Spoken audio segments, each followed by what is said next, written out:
Welcome to the art of microfishing. Today I'm going to talk about microfishing gear. I get a lot of questions about what to use for microfishing gear, and a lot of people think that because you're going after very small fish that you should use a very small rod. This is an ice fishing rod. I used this when I lived in Canada, and it has its purposes in mostly ice fishing. If you're fishing a very small body of water like a drainage ditch or something like that, or this is all you have, this will make a good microfishing setup. But in the grand scheme of things, it's not really ideal. I prefer telescopic rods. This fits in my suitcase, fits in my backpack. I can stick it in my pocket and get on the bus, whatever. But as you can see, it's pretty limber.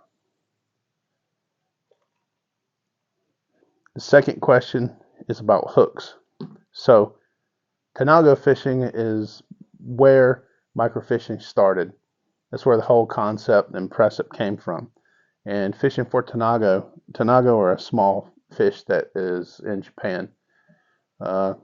Is very specialized, and people started trying to catch the smallest fish that they could, and a whole like subgenre of fishing came about from that.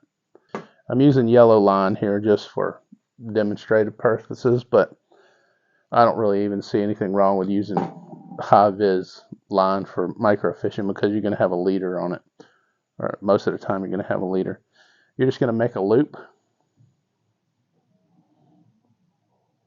Doesn't really matter how big. I prefer to keep mine a little bit small and tidy, but you just loop it over, tie an overhand knot.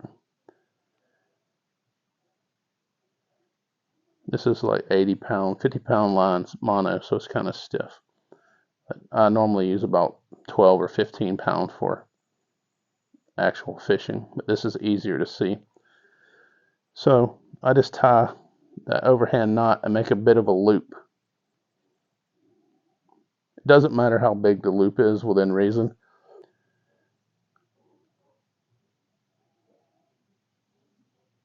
You see it's just a knot with a loop. Then, if need be, I just trim the end of that.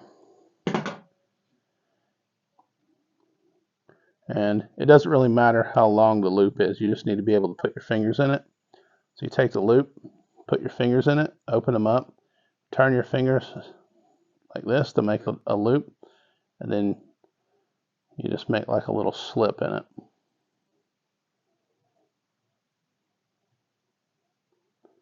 So you take that slip and put it on the lillian string. Just hold the end of the lillian string, pull that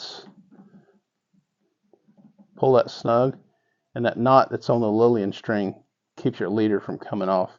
And with lighter line, it has less memory, so it's not gonna come loose and slip off.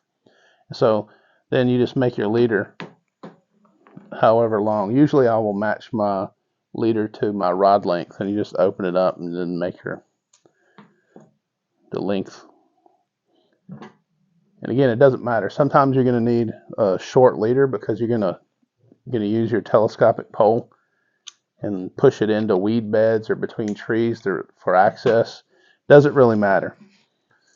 So if you have overhead cover and there's nowhere else to fish, you'll just hand this out, and then you'll fish, and then you'll just bring the whole rod back to you.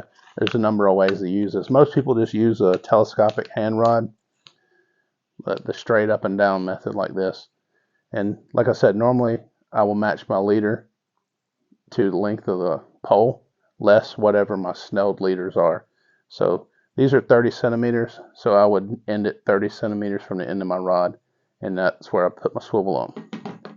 Whatever length you use, you're just gonna tie either a quick connect, and you just slip the loop of your leader over this quick connect, and you tie it to the end of your line. It just makes for quick changing your leaders or whatever. But most often, I prefer just a snap swivel. You can get them anywhere. They're They're everywhere. There's a number of ways to tie this, whatever your preferred method is, whatever. Mine is what I think is called a Palomar. I'll just make a loop, stick it through the eye of my swivel,